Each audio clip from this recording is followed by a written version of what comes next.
Welcome to Vendetta Sports Media. This is Eight Sided Freaks.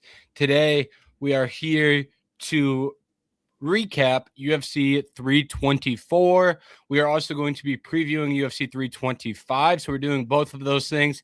They will be split into two episodes just for some logistical notes here at the start. So this episode will just be UFC 324 recap, and then we will immediately be back with a UFC 325 preview. So depending on what you're looking for, there will be two different episodes on the channel with both of this week's kind of pay-per-view content, since we have back-to-back for the first time in what I think is since we started recording. So for this one, we're recapping UFC 324. We'll start off right at the main event. Justin Gaethje, Paddy Pimblett. Gaethje takes home the decision victory in the interim belt. Jerry, we can swing it over to you. What did you make of Gaethje's title-winning performance? What a fight. That was so much fun to watch. Two guys, and we know we talked about it last week. Paddy Pimblett, if he does go to the ground, he could do some damage there, maybe even get a submission. He chose the other option of stand on your feet and bang with one of the most dangerous guys we've ever seen at 155. I'm amazed he never even got knocked out or didn't get knocked down. He barely got anything off against Gaethje, but it was just one that I'm shocked that Paddy Pimblett stayed standing. And even the ground and pound Gaethje was landing was brutal. And what a performance by him to get the interim belt. Not sure how long he keeps the belt for, but. Yeah, I also thought, that fight was, what a fight to come back to after the long layoff, and especially that's the main event when you open up on Paramount. So I'm sure the UFC was happy with that. I do think I was a little disappointed, and I thought Paddy didn't use his strongest part of his game at all fight. I thought that was an interesting decision right there, but he did overall put on an extremely entertaining fight. I don't think anyone can question his heart or determination in there, as goofy as he is out of the ring and having fun walking into the ring or into the octagon. I thought he really put it all on the line, and then I thought it was a little vintage Gaethje performance too. That was pretty impressive to me as well. So I thought it was good all around. I think I had written in the UFC stock watch after that. Me personally, I thought both their stocks are up. Obviously, Gaethje with the amazing performance, and I think that at least showed Paddy deserves to be in there in those type of fights against the top part of the class, and that even though his road was a little weak to get there, I think he still is deserving of these fights. So I'm interested for his next one. Yeah, I thought it was a very good start to Paramount Plus, and I thought that was one that people tuning in for free for maybe first time ever, maybe not a common watcher, just turning it on because they can. I think that's a great introduction or reintroduction, whatever it is for that specific individual. I think it did very good in that realm. Very entertaining fight for sure. Fight of the night for sure. We'll see how it stacks up as the year progresses. By the time it's time for year-end awards, that's going to feel like it was ages ago. So maybe it gets aged out a little bit or misremembered, maybe even. But for the moment, it was a tremendous fight. Thought Gaethje fought a smart game plan of getting in Paddy's face. And credit to Gaethje as well for really pushing for 5 rounds. He was using a lot of energy, especially with some ground and pound. Heavy shots. He always throws heavy. So it's just a tough game plan to take over 5 rounds. Especially when it's like, what are you going to do? Stop throwing? You're hitting them when you throw. So you should probably keep throwing. But at some point, you're throwing so much volume, you're going to get tired. So it's a good situation to find yourself in, but a situation you have to manage regardless. And for Paddy, he definitely passed the heart and the chin and the durability test. Those things were all pretty impressive. And I thought his cardio was a positive as well. Maybe you'd like to see him push a little bit more, but for the damage that he took throughout, we'll say the first half of that fight, not completely falling off in the championship rounds in itself is pretty impressive as well. So I thought there were positives from from both guys in this one. Yeah, it was superb. And I mean, you brought up the viewership stuff, and I was just looking. They got over, I think, peak for the main card was over 5 million views, people watching. So that's got to be some sort of record recently. I think it said over in the more than a decade. It's the most watched one. And what a great way to wrap up the first night of Paramount Plus fighting.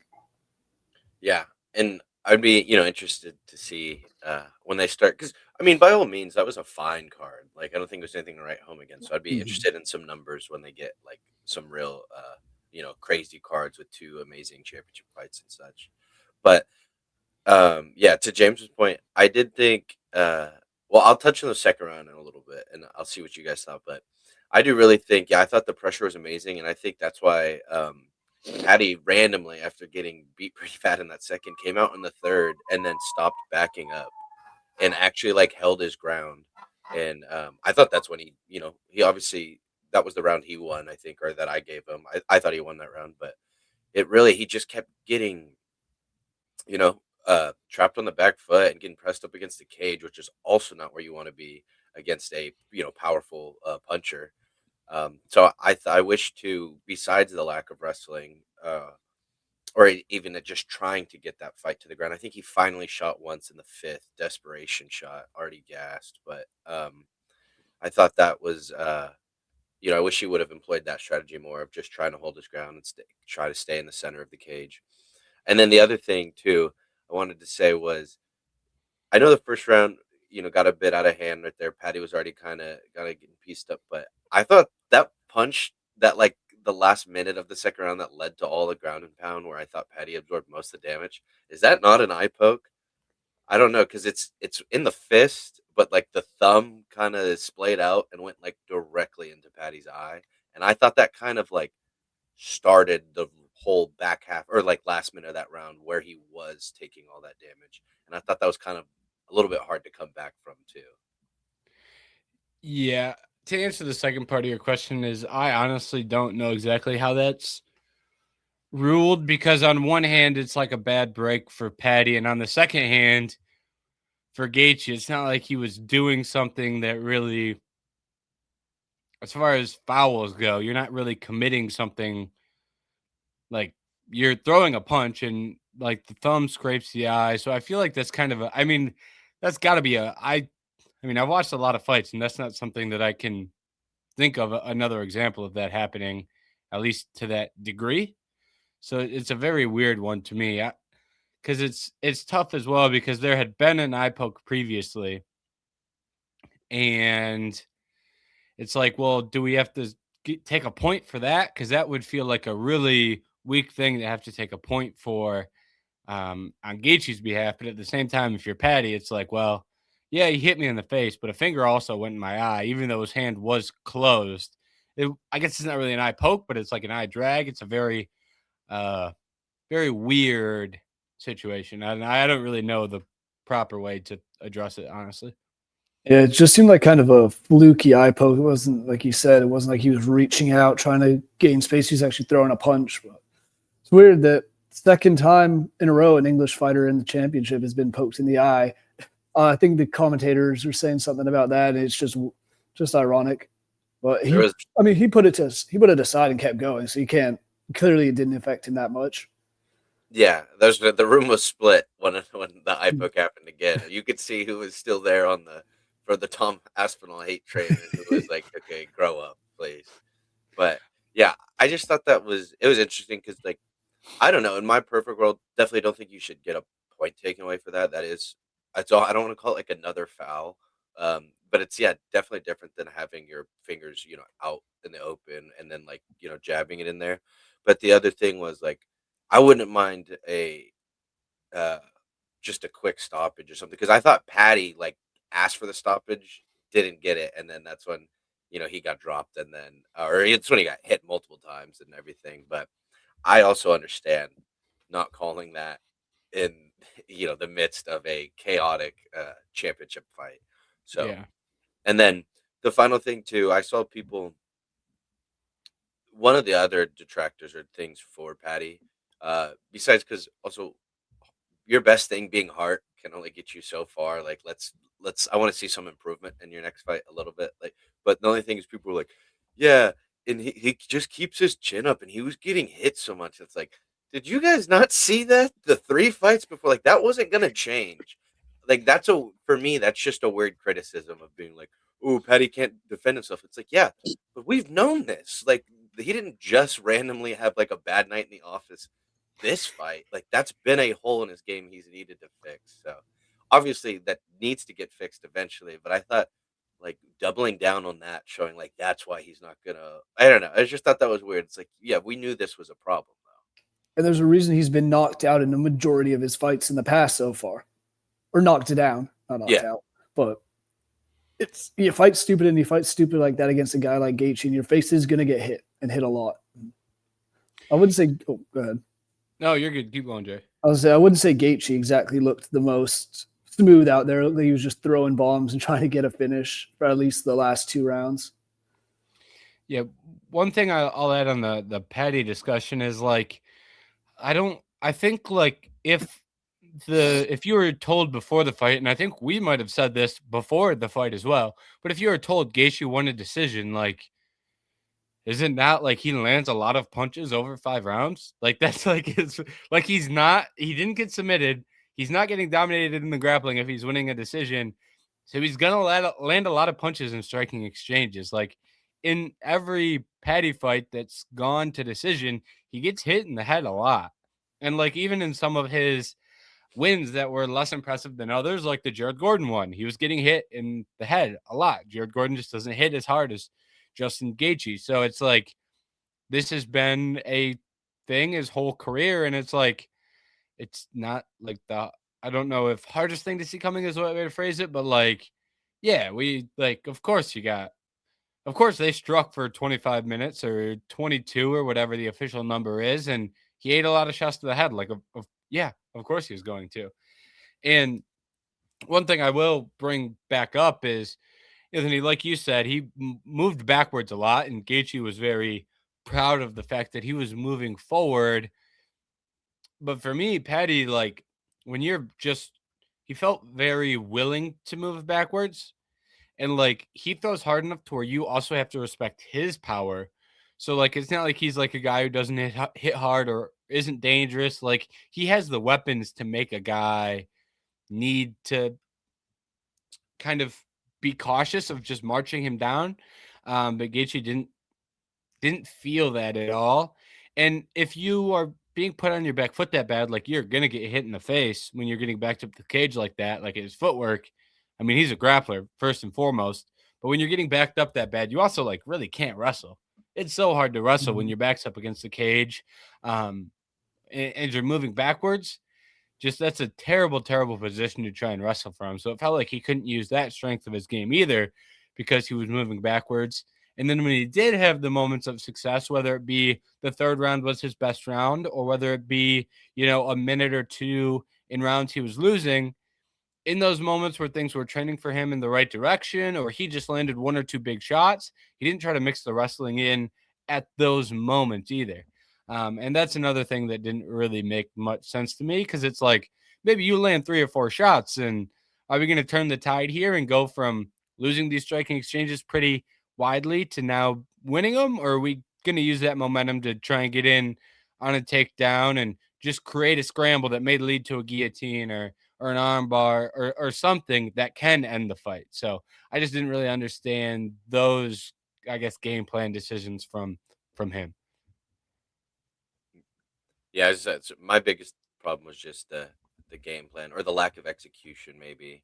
And I knew takedowns were going to be tough, anyways. Like Gaethje's great in his own right, and I don't think Paddy's like a takedown savant or anything. But it's that Brian Ortega issue. Like, not to, and Brian Ortega, I still think is more elite on the ground and everything. But you're so good on the ground. You have so many access to all these submissions. You just have to get the fight there. And Brian Ortega is not good at getting takedowns, which you think someone with that elite of ground game might work on.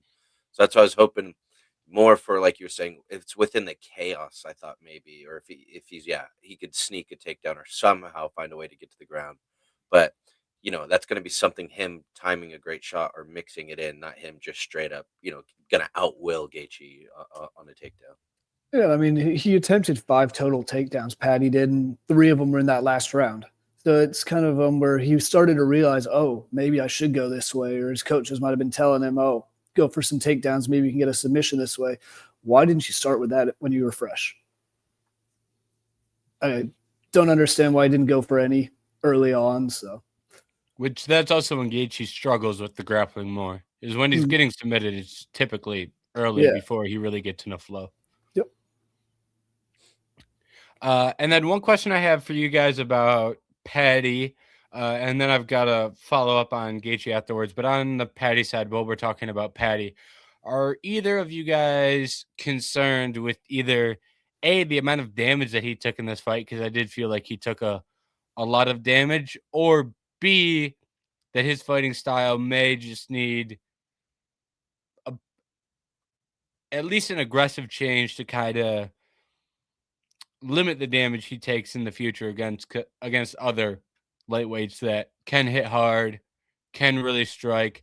Anthony, we can swing it over to you first on that one. Do either of those things concern you moving forward for Paddy?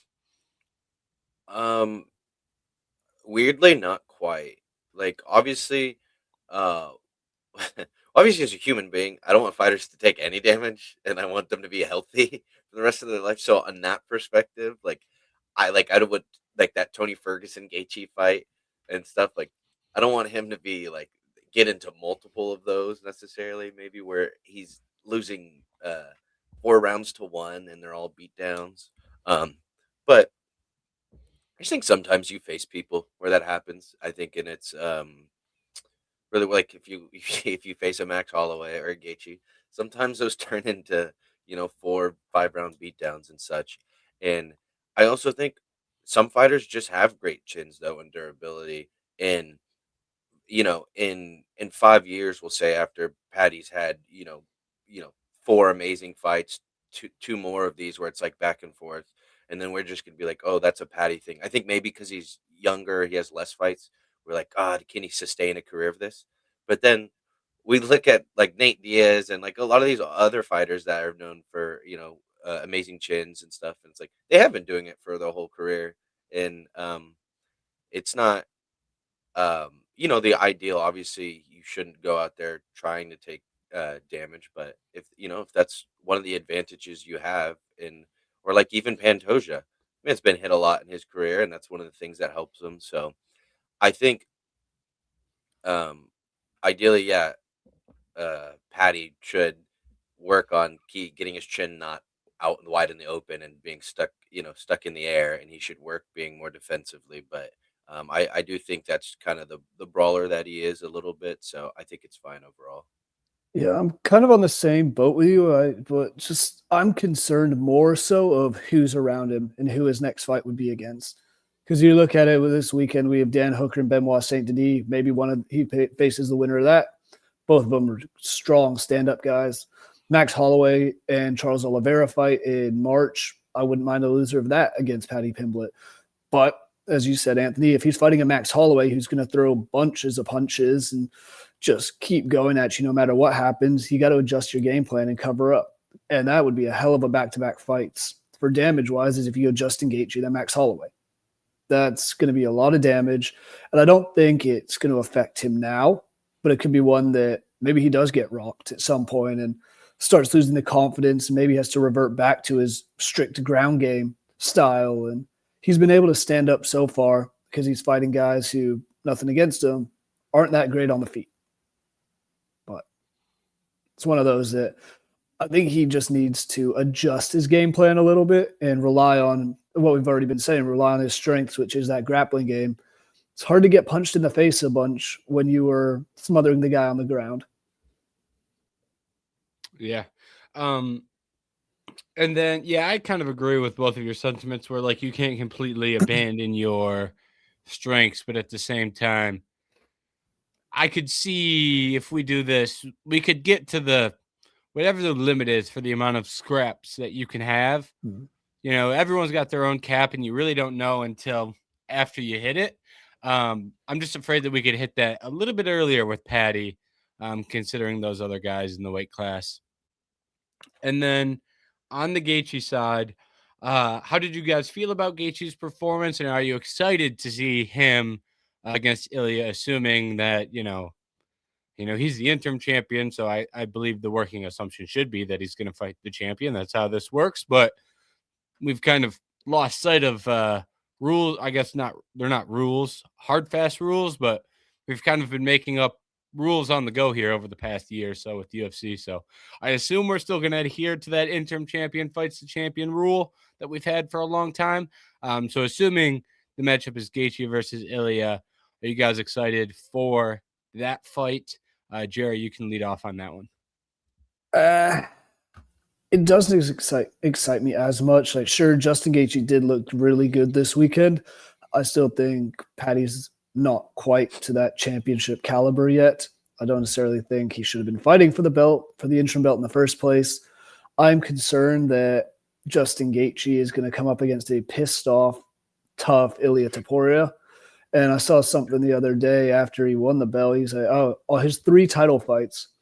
Khabib after his dad died, in his first fight after his dad died. Charles Oliveira right after he had the belt stripped the day before, pissed off and wanted to show he's the champion. Now Ilia Topuria post-divorce.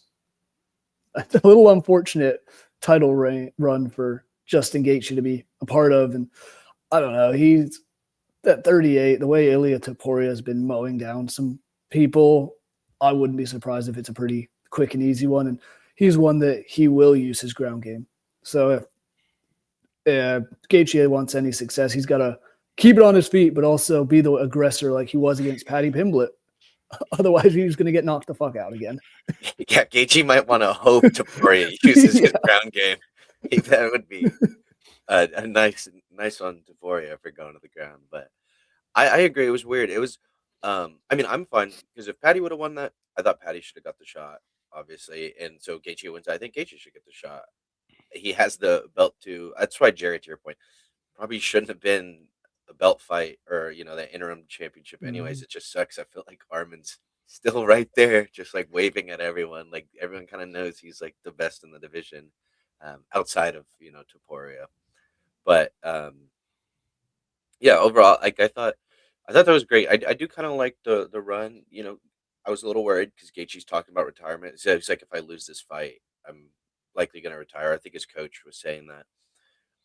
And now he said it's kind of one last championship run or bust here. He got over the first obstacle, beat the hype train, got the interim. So now, he does get his last chance at Topuria, and I think it's fine for what it is. There should be a lot of excitement. Everyone's going to go in knowing Gaethje, has the puncher's chance. He has some more experience. It's his last ride type thing. And then Topuria has a chance to add another name to his resume and knock out another fan favorite and continue to be the villain.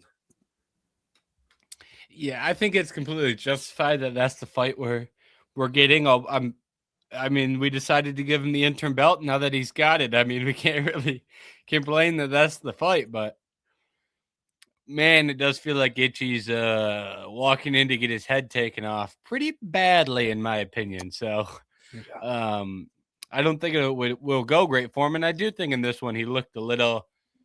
I think his success was great, and he did a lot of great things and landed a lot of damaging punches.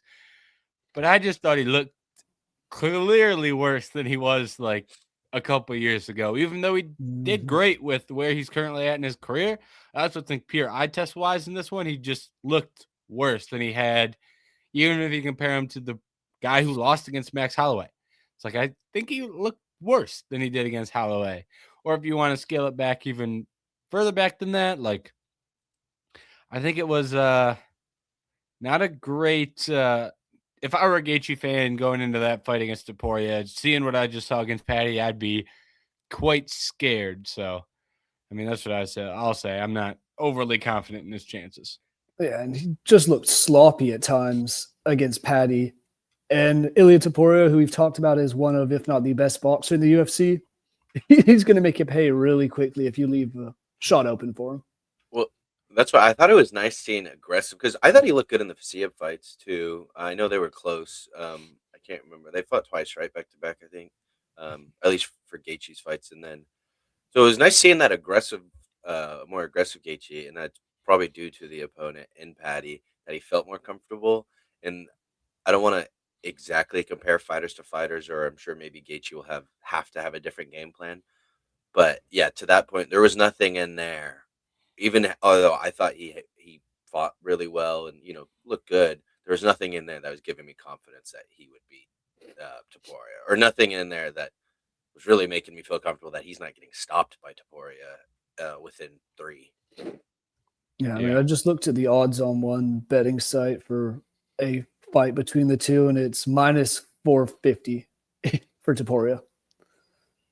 Yeah, I'll have to see if I can find the tweet, but there was from, I think it was Bet Online, the person who runs Bet Online, or like their lead risk manager or whatever, made a tweet like talking about the odds and how someone had come in or they put the line at maybe minus 400 and it immediately moved.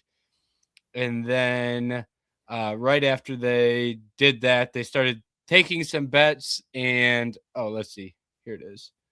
Ilya Topuria opens at minus 500 versus Justin Gaethje. Sharp account slams it for 5,000. Odds are currently minus 600 Ilya Topuria. Just took our second Gaethje bet. $2 on Gaethje plus 400.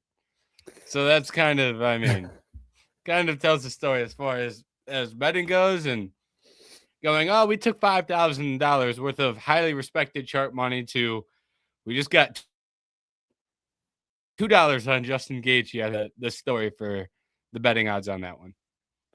Yeah, I think it's going to be ugly. Yeah. All right. Let's move down to the co-main event. Co-main, we had Sean O'Malley coming back from back-to-back title losses, taking on Song Yadong.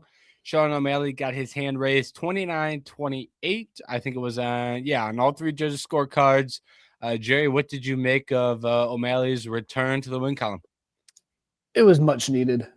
And he still, I'll just start out with being critical. He did still give up a lot of takedowns and still didn't look like he fixed his ground game, but he was getting up more than he did against Merab.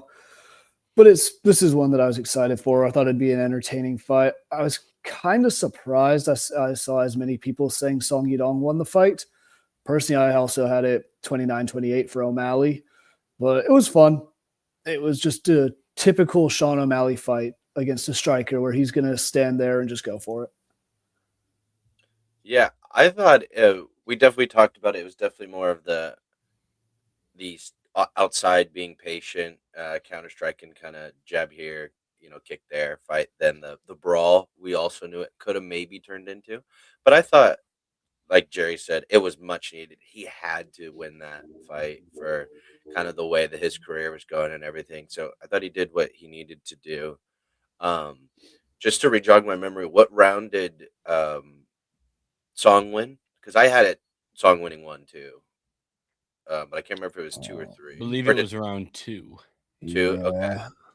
okay. I think because I think I had it 1-1, and then I thought that third round actually got a little fun too. They were starting to kind of really throw, give or take, maybe because it was a must-win round. It was already 1-1. So I thought that third round was like a teaser of one of the other pathways of what this fight could have been. But once again, too, I thought that was, while maybe not the most entertaining, especially compared to the main event, I thought both stocks were up again.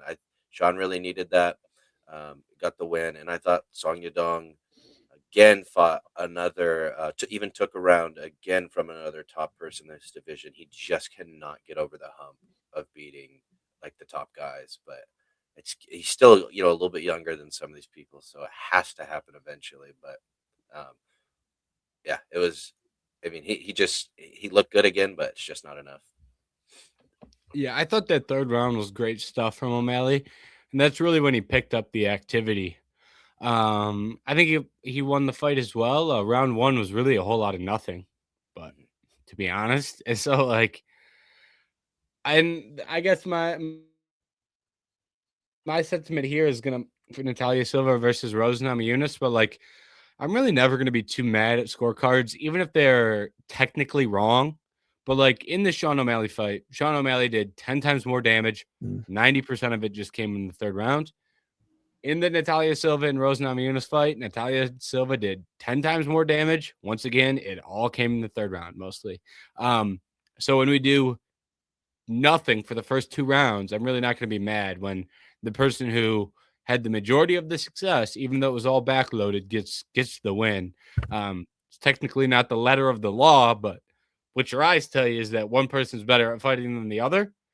And I think that's kind of what this was, even if, round 1, you could score it for Song, but like I think we're kind of losing the plot of what we're trying to figure out here when guys win fights, well, being the person who does way less damage. So, but like I said, in the third round, when Sean really started to unload, I'd have to look at the strikes, but I'm sure that's the round that he threw the most in, and probably by a wide margin as well, just from offensive output. Landed the most, and that's, to me, felt like when he went from I'm going to try and snipe Song and really get him out of here to I'm going to just touch him, and Sean can just touch guys and the damage adds up quickly. But when he stands there and looks for, the perfect counter that's going to put his lights out, we end up standing there and not doing shit until, you need to start winning rounds. It's like, well, you could have just tried to do that a little bit earlier and you would win by a bigger margin. You wouldn't, have people saying you lost. Like you could have won 2 of those rounds the same way he won the third round. There's, it's not like he wasn't able to do that until Song got tired. Like all he did was get more active. It's not like he was beating up the leg or beating up the body and then really started to open up. It's like, no, you just opened up. So I just wish we would have got, that third round a little bit sooner from him. And, that's probably another thing when you're switching from 5-round fights to 3-round fights, maybe part of that as well. A little bit of a slower start and, a quicker end is probably another way that happens, but something I would like to see change, and kind of a criticism I've had for Sean for a long time. Yeah, I mean, he landed 20. It was his biggest or most successful strike round. He finished with 25 strikes, where he had, I think, 23 and 22 in the first 2 rounds. But defensively, he also stopped all the takedowns that Song Yadong tried in that third round, unlike the first 2. So it kind of goes hand in hand of his style is avoid being on the ground and let me throw way more punches than you. I also think too, like give or take, he'd been fighting Marab in his last 2. Now, because I expect him to get, maybe the Jan, the Sandhagen matchup, start getting some fresh matchups. But I don't know if Sean, I don't know if you're knocking anyone out exactly being patient with that style. You're not fighting, was it Almeida and Chris Mutino, who didn't even knock out, but like some of the Eddie Wineland or whatever. You're fighting tough guys here. You're gonna maybe have to win through decisions. If you land that picture perfect shot, awesome. But going into it with the strategy of looking for that solely instead of, like you said, James, opening up, I think would be a detriment to the fight. So I did notice that first round was pretty boring too. At first, when I saw that, I was like, "Yikes! Please don't be that fight." Luckily, it picked up a little bit, and I thought it, climaxed at its peak in that third round. Made you want a fourth too, unfortunately. Yeah, it was one of those fights where they fight for 3 rounds, and you're like, all right, we could have kept going here.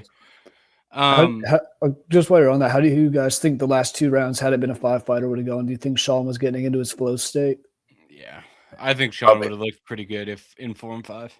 Yeah. I was happy with Song too in round 3, though. I think it just they were both just open. It was just getting more active. So obviously, I felt like both people were about to take off. I would probably also go Sean, especially if I'm basing Song going missing takedowns in the third.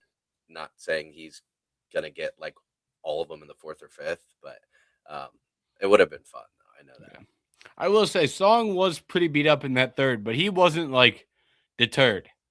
Like he was starting to bleed and like he got cut up a little bit and had some clear damage, but like he was marching forward, trying to land shots still, and would have been interesting to see,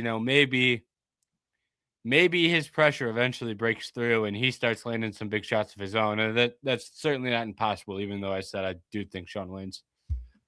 I think that's why, is because he was still pressuring in the third, like he wasn't broken. And I still think that was, the way he would have to flip the switch somehow was with pressure, just get lucky and catch him a little, or not get lucky, but catch him.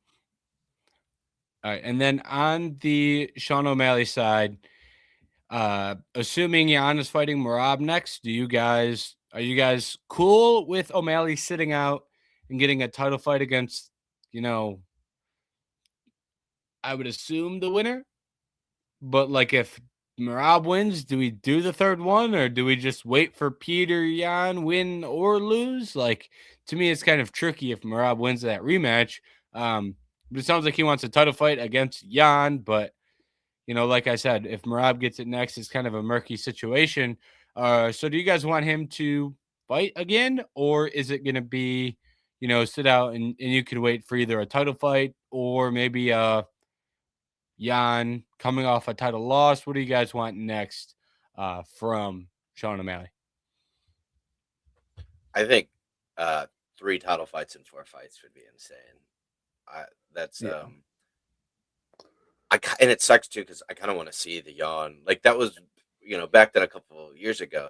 That Jan O'Malley was like the most controversial close fight, 3 rounds. You wanted that 5 rounds, so it sucks because I do want that fight, and if that's how that worked out, I would still be really excited for it.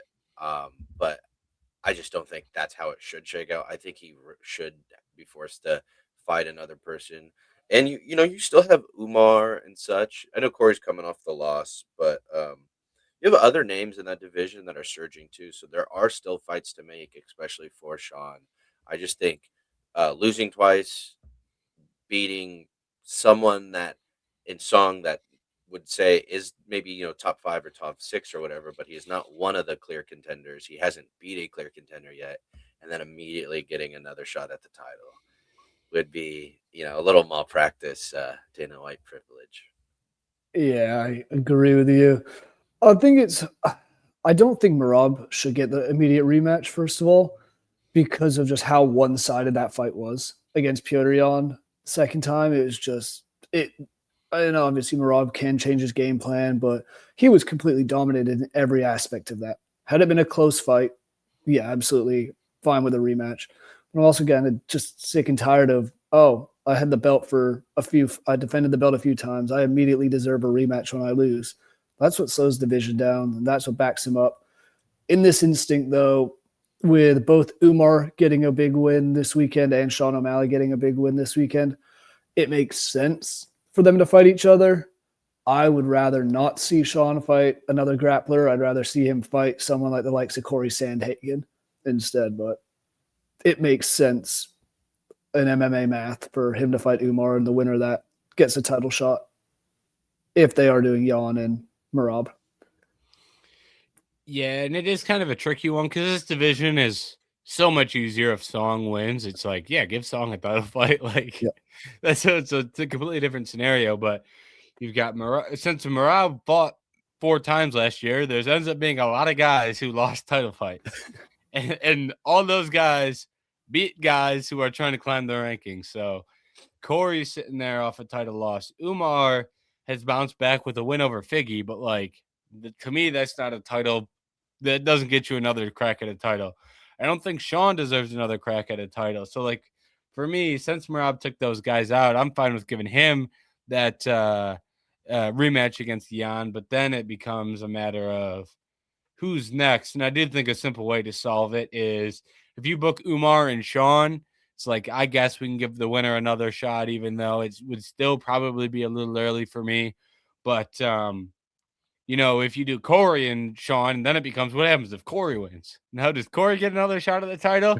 Or if you do Umar and Sean, you kind of have regardless of who wins, you have a guy who you're pretty certain is going to be clear to fight for the title. And I don't think there's a good excuse for those guys not to fight. Well, we have Merab and Petr Yan fighting. Like, to me, there's no reason why those 2 guys can't fight while we book, the bantamweight title, and then probably line up. You can probably do it on the same card, depending on scheduling and stuff like that. It's January. That fight isn't even booked. So, to me, that's something we probably both those for the same card, match up the winners, call it a day. I feel like it's a not that complex of a situation, but man, you can really make it more complex than it needs to be. I will put it out there. If Merab wins, do we really want to see him fight any of those guys again? Yeah, that's true. If Jan wins, like you can make a bit of an exception. Like I know he lost to Umar, didn't he? Or has he not fought Umar? Oh, he hasn't even fought Umar. Jan? But yeah, I don't think he has. Yeah, he hasn't fought Umar. So yeah, then that one would make sense. The O'Malley fight makes sense. He hasn't fought Sandhagen since 2021. So there's a lot more ways to go about it, I think, if Petr Yan has the belt than if Merab wins it again. Because then it's like, who would you even want to see Merab fight? The way he dismantled all 4 of them. Yeah, that was the UFC is going to be rooting for Jan just for logistical purposes, I think. That's where we get a Zahabi title fight. In the picture. No, not having. Have Song fight him then, please, or something. Or I like Mario Batista because that Umar fight was weak. Umar's also. I'm about to slander Umar again, real quick. We can just touch on it real quick. The fact that he's not like knocking out or finishing like a 37, 38-year-old Figgy, and he's like wet blanketing, and I'm supposed to like sit there and clap is insane. Yeah. And then like. You got to match him up against someone good because if he does that to a top contender at least, then like I'll a little bit respect it. But winning the way he did against like Figgy, I was just like, this is atrocious. Pretty shameful, honestly. It was pretty shit. Corey, snapped his knee in half. So that's what Corey did there. But I was gonna say too, for the Jan one, that I think a Jan and Corey would be fun because speaking of people like Sean, kind of only getting wrestlers. Corey's had to fight like Umar and Merab, and then he had I was gonna say he had that layup against Figgy, but that's exactly what Umar just did. So, I think, it's gonna be tough. We'll see whatever way they go if it's with the Merab rematch or such, but they do need to just start matchmaking. Getting some of these fights going here, the ball rolling. Yeah.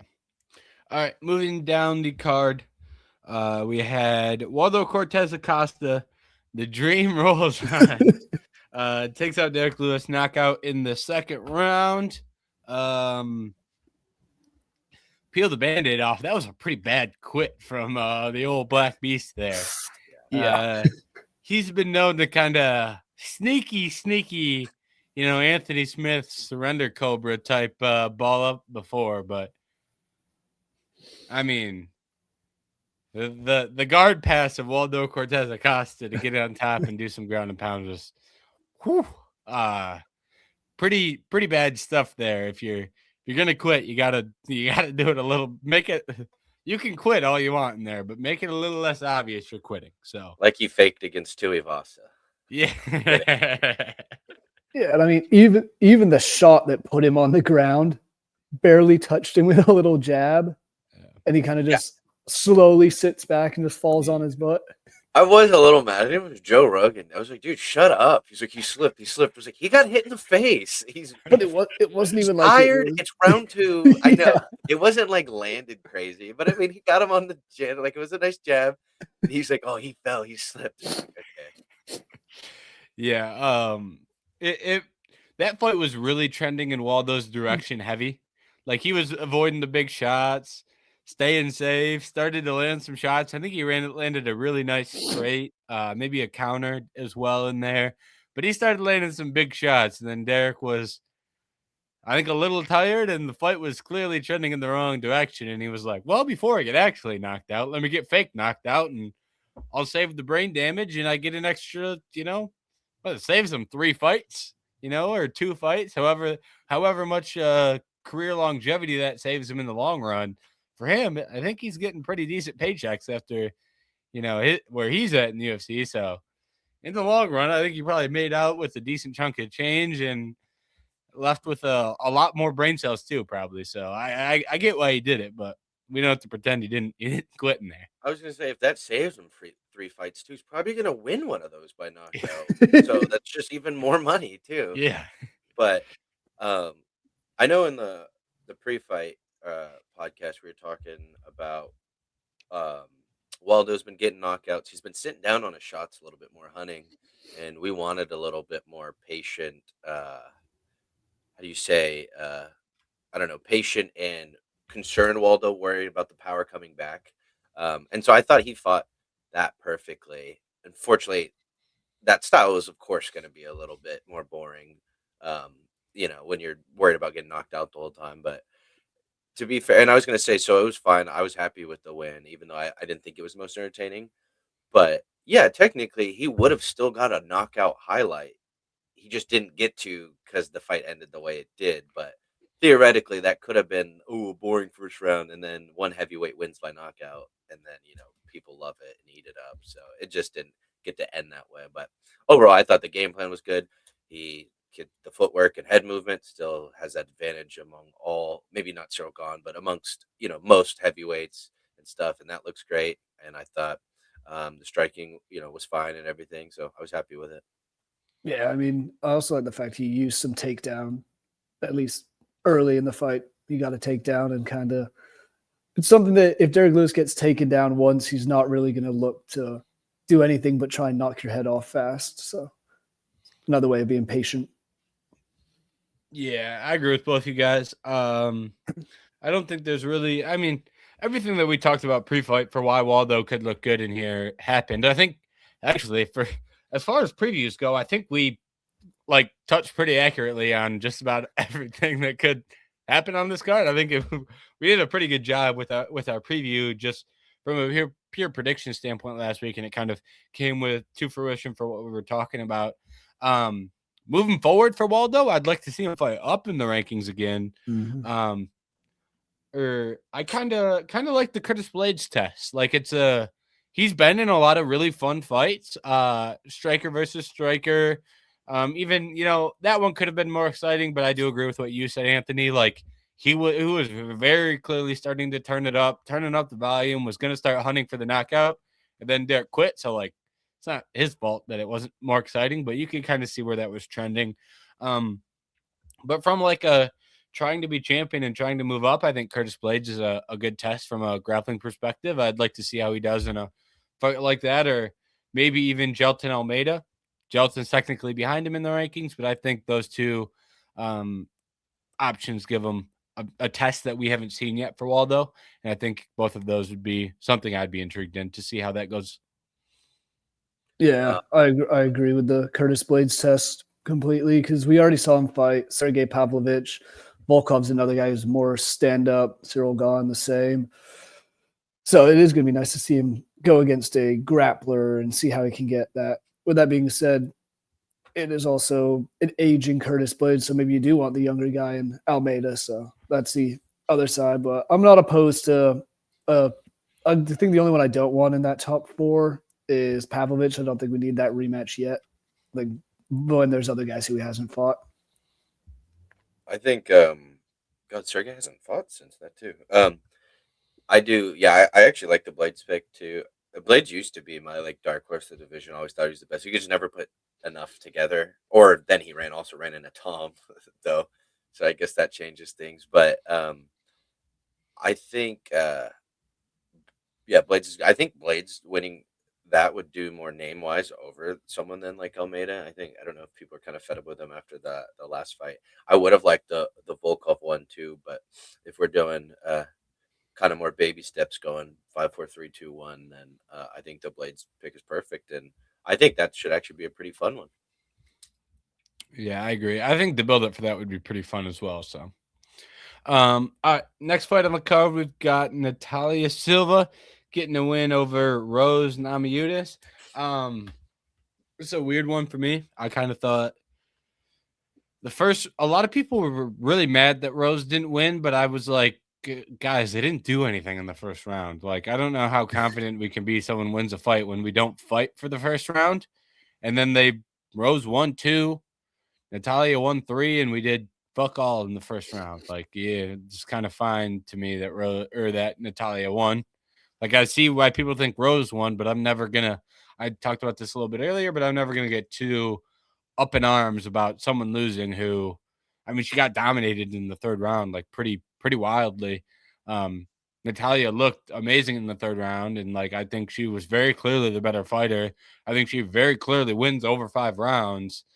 Like, I'm not going to get too mad if the judges slightly messed it up and we accidentally gave the better fighter the win. Like, if you didn't have money on Rose Namajunas, I don't know why you would be all up in arms about Rose Namajunas not getting her hand raised. But that's just maybe I'm going crazy for my Natalia Silva stock. I don't know. Yeah, I thought I didn't see her or I watched the first round. I think I was present, but I didn't remember stuff might have been going on because I remember that the horn sounded. I was like, oh, I have no idea who just won that round. Like I should have been paying more attention. And then seeing all the people tweet, and it's like Rose, Rose, Rose, and then I saw Rose. Oh yeah, I thought she won the second one. Slight edge right with the wrestling. So I was like, oh, so Silva's down 2. Yikes! But I totally thought Silva absolutely outclassed her in the third. Like, I thought she got whooped in the third, and I was like, this is like if this it was so not close in the third to me. I thought it was so bad of one-way traffic that I was like, how did this not happen in the first or second a little bit? Like, it just took a second to get going. And then yeah, I thought you said it perfect. Your point. I knew people were upset with the decision, but to your point, I thought it was so clearly that it sucks that happened in one round. There has to be a 10-9 scoring, but I don't think you could walk away from that fight really being like in its totality that Rose won. Like, I thought she got beat very badly in the third. Just outstrike, that it was clearly one person won a fight if you look at the full 15 minutes, but then again, that's not how they score fights. So I guess that is a bit of a nothing argument. Yeah, I mean, I was gonna say like with the O'Malley fight against Song Yadong, it was all that last round, but it's one that I know it's not any part of the judging, but it's if that fight was to go 5 rounds, who do you feel more confident? Who do you think is the one that's still looking good and looking fresh? And in this case, again, it was Natalia Silva who just looked years ahead of Rose by the end of that third round, and really just put the work on her in that third round. I think there's no issue with her getting the win at all, and also makes for a better title picture than if Rose got the win, because I don't think anyone in their right mind would really want to see Rose versus Valentina or Rose versus Manon Fior. Yeah, what masochists are up in arms about not wanting Rose to win that fight? Yeah, last week I said Rose getting a title fight would make me stop watching the sport. So I don't know who would. I'm completely on the opposite end of that that argument. The one thing I found really weird is that Natalia didn't kick until the third round. Mm-mm. I'm like, oh, you had the best kicking game in the division, and we don't throw a kick until the third round, and then oh my goodness, now we're winning the fight. We started kicking. So I thought that was weird, but I think it's title fight for Natalia Silva. I don't even think she needed this fight to get a title fight. Mm-hmm. And I also think one thing that's going to get forgotten that I kind of forgot in the lead up as well is she took this on short notice. This was originally supposed to be, I think it was either supposed to be Macy or Aaron, or it was not supposed to be. It was Grasso. Yeah, she beat Grasso, and then we were doing Grasso and Rose, and then she came in to take the spot of the girl she just beat. Like, she was doing the UFC a favor by taking this fight to even begin with. And I think it's very clear that she's the next in line for a title. And like I said, I don't think she even needed this for a title fight. So I think it's Natalia versus Shevchenko all day. And I think that's, the best title fight we can make at the moment. Yep. We already saw what happened with Manon Fior getting her title shot against Valentina. And we saw what happened when Wei Li came up and fought Valentina. Mm-hmm. I don't know who else you want. Erin Blanchfield, maybe, but she still seems like a win or two away. Yeah. Natalia Silva's time to shine. Yes, it is. And she will be the one to end this title reign of Valentina Shevchenko, I swear. You can't miss them all. Eventually, you got to make contact on one of these weeks. I am going to be right eventually. And it's this time. This is the one. I promise. This is the first one that I actually... Oh, I like Fior too, but believe in. I liked Fior a lot. Yeah. All right. Last fight on the main card, we had Jane Silva take out Arnold Allen via decision. I like this fight. I thought this was a good fight. I think about halfway through, Gene Silva started to pull ahead. Think he was the rightful winner. Anthony, what's your take on Gene Silva and Arnold Allen? Yeah, I thought it was a good fight. I thought they, keep saying it. I really thought this was one of the cards besides those middle two fights, but in the co-main and main in this opening fight, thought both people looked good. Both stock went up. I thought this was just like a quintessential like good striking fight, not like the craziest thing you've ever seen, Mhm. but both people landing shots, both people having success. Uh, Maybe not for periods of a time, but specifically, obviously, just yeah, with combos at a time. In every round, I thought someone, uh, had their good things. A little bit weird with the whole like the staring and then the getting mad in between rounds too, and then obviously with the standing on his back, Silva standing on Allen's back, and I saw the surfboard memes in the third. But overall, just yeah, just a pretty fun fight. And I, to your point too, I thought Silva was the winner. Yeah, I agree. It's one that I was honestly the thing that surprised me the most was that Silva was going for takedowns consistently in that third round. He was actually trying to get Arnold Allen who on the ground. So fair play to him, trying to show that he's improved in that aspect, even more so than since he fought the half of Bryce Mitchell, half-brained Bryce Mitchell by that point in his career. But it was a fun fight. Fair respect to both guys, and it was a good one to open up the main card and give us some energy and excitement before a fight that we just spoke about that was rather tedious for 2 rounds. Yeah, I thought it was a good fight as well. Um, I really like Arnold Allen being like, no, I'm not going to do the high five and shake hands and pretend to be friends. Because so many guys fall in this trap with Gene Silva where we dap up 7 times. He hits you in the face, then you have to dap him up. And then someone tries to spin, and then you have to dap him up. And Arnold Allen was very much like, no, we're fighting. Like, and then after the fight, he did the dap up and they had nice words for each other. But during the fight, Arnold Allen was not falling in the trap of like, oh, I'm going to be friends with you. And then next thing you know, I'm getting, left hook straight right down the pipe and I'm knocked out. He did not fall into that trap, which fair play to him because I think a lot of guys fall into that trap and then shortly after are knocked out. So good on him for not doing the clapping and smiling and laughing with Silva. And as far as the fight itself goes, I thought Arnold Allen looked really good. Really close fight, but I think Gene Silva just pulled ahead a little bit with that power. I just kind of midway through that fight, or maybe even into the third round, it just kind of felt like he was landing a little bit more impactfully. And then that was kind of that damage started to wear Arnold down a little bit. But then when he wore down a little bit, that's what kind of let Gene Silva pull ahead. To me, I think we hit this one on the head as well when we were talking about betting odds. I think we were I think I picked Gene. We are all pretty not heavy on Gene, but we all kind of had a lean towards him. And, but no one thought it was going to be as one sided as the betting odds suggested. And I think this one ended up being a much closer fight than a lot of people expected. But, yeah, I think Arnold made a good account of himself, but Gene Silva still did enough to win. So, credit to both of those guys. I thought it was a good one. And like Anthony said, I think stock up for both guys. Arnold Allen fights so infrequently that his stocks goes down from not fighting. You watch him fight and you're like, oh, this guy's awesome. I'd like to see him fight more. Exactly. It's like well, stop me if you've heard this before. Arnold Allen gave a good account of himself. It's like it's every fight. It's like he's just underrated. But yeah, and Gene Silva, I thought that was a good win. I'm um, for getting people back on board. Obviously, that was a tough loss that he was coming off of, and I did think one of the main differences was just it did seem like there was a little bit of a power disparity that did start to get the ball rolling in his direction more, and he kept that momentum the rest of the fight. As far as future matchups go, do either of you guys have a fight that you're looking got highlighted for either of these guys, winner or loser? I like Jean Silva and Yair Rodriguez. Yeah, it's a banger. I think that's the only one that like stands out to me. Arnold Allen, you can maybe do Brian Ortega go down in the rankings a bit after a loss, but I just think there's more upside for John Silva as far as like moving up in more exciting fights. Trying to see who Silva, or I like that pick for Silva. I was trying to see who Allen, and he beat Chikadze.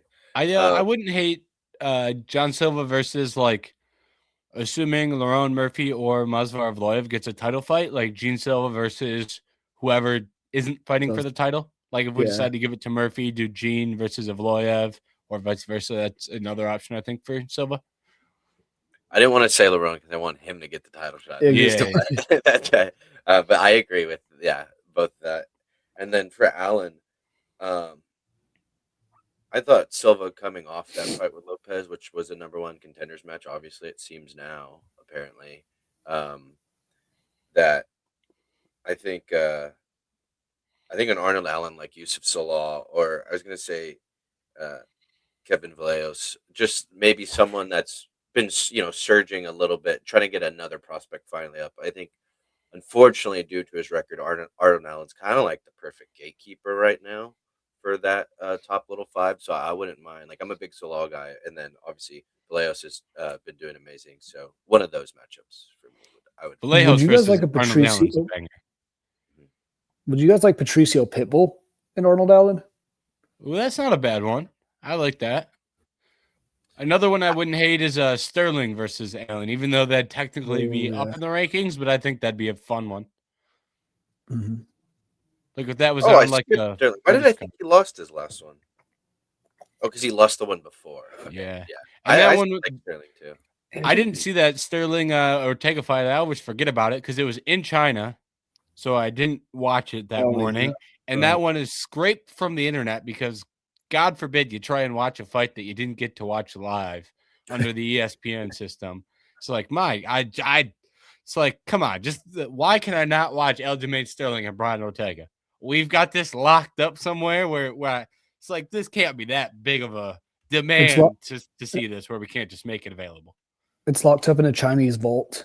Yeah. Can't even see it on Fight Pass. Like, come on. I was gonna. Is there a certain contract not up? I thought Paramount was advertising like they have all fight history. Is that everything stemming except for the ESPN contract span? No, because I think it still has the ESPN fights. It's very weird. I try because I like to watch tape. I've very struggled to figure out what's on Paramount. Some fights they just pretend like. I don't know how UFC Fight Pass doesn't have every single fight. It's UFC Fight Pass. But Paramount does not have every single fight. That is I think based on the way the layout is on Paramount, I think it will be very easy to watch fights like from now to whenever, like future. I think it will be very easy to access those. But I think there's just like a hole in this UFC and ESPN contract to where you can't I couldn't pull up Song Yadong versus somebody trying to watch tape for this fight. Like I had trouble finding some Song Yadong fights. You cannot watch every fight on Paramount. Every pay-per-view, yes, pay-per-views are easy to find, but if something was happening on a fight night, it's like 50-50 whether you can find it or not. And even on UFC Fight Pass, it's like, why can I not watch Sterling and Ortega on Fight Pass? Or ESPN or Paramount. You can't watch it on anything. It's very weird. Or YouTube. So it's bizarre because I'm scrolling on Paramount and it's just they have random fights. It's very random. They just don't want me to gain more ball knowledge, is what I'm gathering. Yeah. They hate us. They hate us because they hate us. Yeah, I have a bad memory, so I like to go re-acquire previous ball knowledge I had. yeah, just try to get it back. But yes, people want to watch Mackenzie Dern and Hannah Scheifers. See, very random. Well, we know. Well, we know what people want. We know why that's on the front page. Yep. All right, let's hit some final thoughts for UFC 324. We already talked about Umar and Figgy a little bit. That was probably the most important prelim, and man, who gives a shit about that fight? Honestly, that was such a poor performance. Jerry, I think it's your turn to lead us off here. What did you make of any of these prelim fights that stand out to you? I gotta say, I love that they're giving out $25,000 bonuses for finishes. That's a good shout out. So that's awesome because, as we saw, won't go into details of it, but the first 4 fights, all knockouts or TKOs. Also, I think it's crazy that 3 fights finished in the last 3 seconds of a round, including 2 back to back in the last second. I just had a question. Do you guys think that there was an early stoppage in either of those 2? Do you think they should have just let him go to the end of the round in either the Josh Hogan Freeman fight or the fucking Miller fight? No, I didn't know. James put me on game saying Denzel Freeman, the dude, his debut fight was awful, and the dude he fought got cut. That dude death gashed 2 minutes in, a minute in. Yep. So, Jerry, I think it was extremely justified they called that fight. I don't think he would have got up and got to his corner. So, I agree with you there. That one. And then I thought the other one, I don't remember having a problem. I thought it was probably a good knockout from what I remember.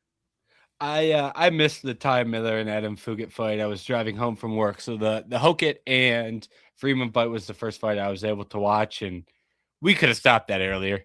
Like, if you're just collapsing because you're tired when the guy's like, you can't intelligently defend yourself if you're just like, oh, I'm gonna slump over here. Like, like, what were we gonna do? Throw him back out there to get stopped in the first 20 seconds of round 2? Like, he was probably gonna sit on the stool and then just call it a day, not get back up. Yeah, they're gonna stop in the corner anyways. The actual stoppage didn't even come from like a punch. Hogan was flipping him off and like flexing when they stopped it. Like, it was over. Yeah. Yeah, that's also a great example of like, all right, that guy didn't want to be in there anymore, so we can just stop the fight. He's not fighting back. He's just he wasn't even really surviving, but he technically was. Survivor. Yeah. He was just kind of there. It's like, we're not fighting. Just call it a day. We can move on. It's like those types of stoppages I'm completely fine with. Yeah, I agree. I'll do to your point though, because I think you said Ty Miller was fine, right? He wouldn't blow you away on Contender Series and everything. Yeah, I thought I thought he was fine. I mean, I thought I saw some stuff there. I'm like interested in his second one, but I wasn't blown away or anything. But I thought he was nice and got the job done. I thought the Krylov Bukauskas or whatever. I know a lot of my friends had money on Modestas or whatever, and that was unfortunate. He did not look like he came to fight. Shout out to Nikita Krylov though, because I know he's had some rough ones, some knockouts and such, and I thought just fought a pretty clean fight, did what he needed to do. I think in the stock watch it said stock's up. I'm glad he got that win. I don't see a career resurgence though. I don't think in anything in that fight makes you really excited, depending on who his next matchup is.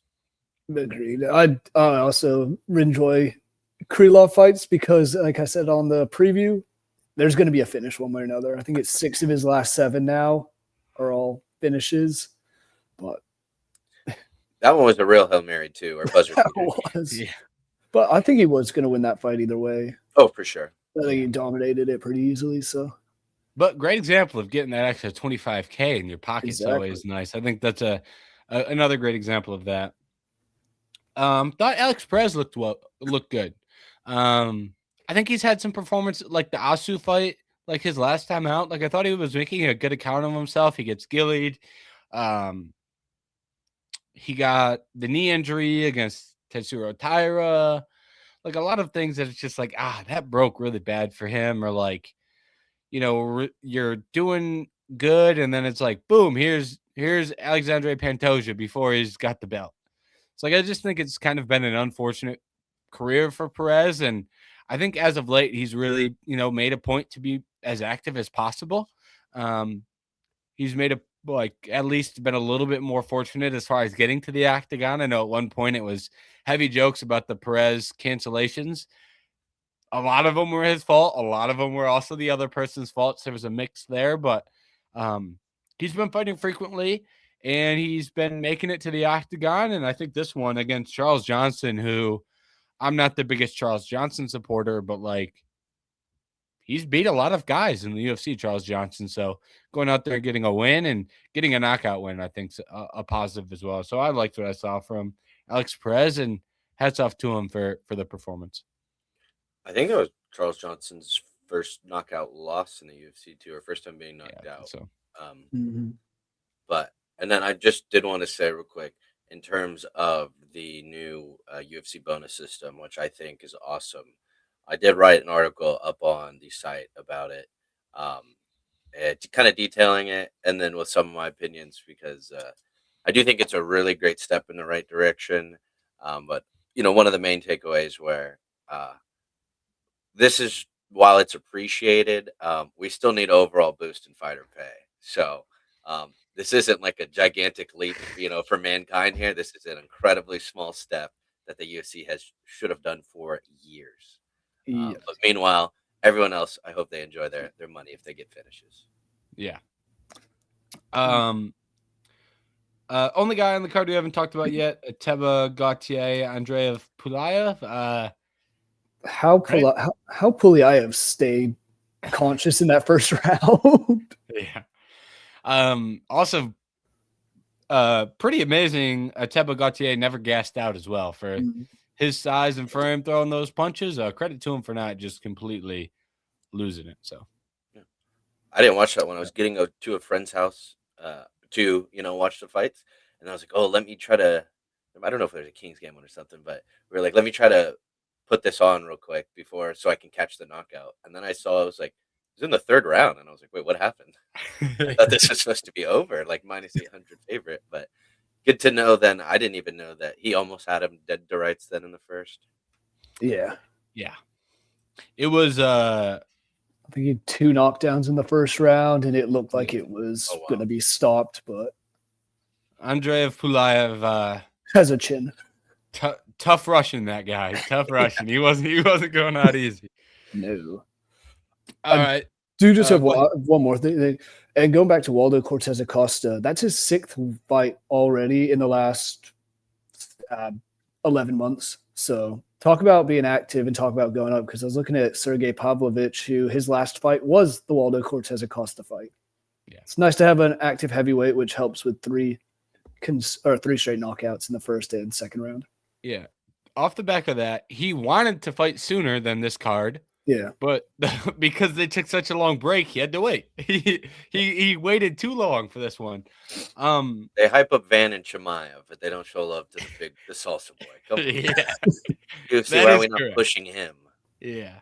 And then the only problem that creates is we have selfie heavyweights. If he keeps at this pace, he will take out the entire roster within the next calendar year. There will be no heavyweights left for Waldo to fight. But if he does that, we'll be here betting him the whole way. So you're going to gradually see the backgrounds get richer and richer because of our Waldo Cortes-Acosta money. I'm going to have a flag behind me pretty soon. What, just a DR flag? Yeah. Yeah. Oh, man. Yeah. All right. We'll close this first episode there. Thank you to everyone for tuning in. And like I said, to lead the show, we're also doing UFC 325 preview. That will be the next episode. So this one will go out first. We'll have the UFC 325 preview up next. So make sure you tune into that. Make sure you like, subscribe, go to Vendetta Sports Media, read our UFC articles, all that type of stuff. But thank you so much for watching. And if you made it this far, you might as well jump right over to that UFC 325 preview. Thank you for watching.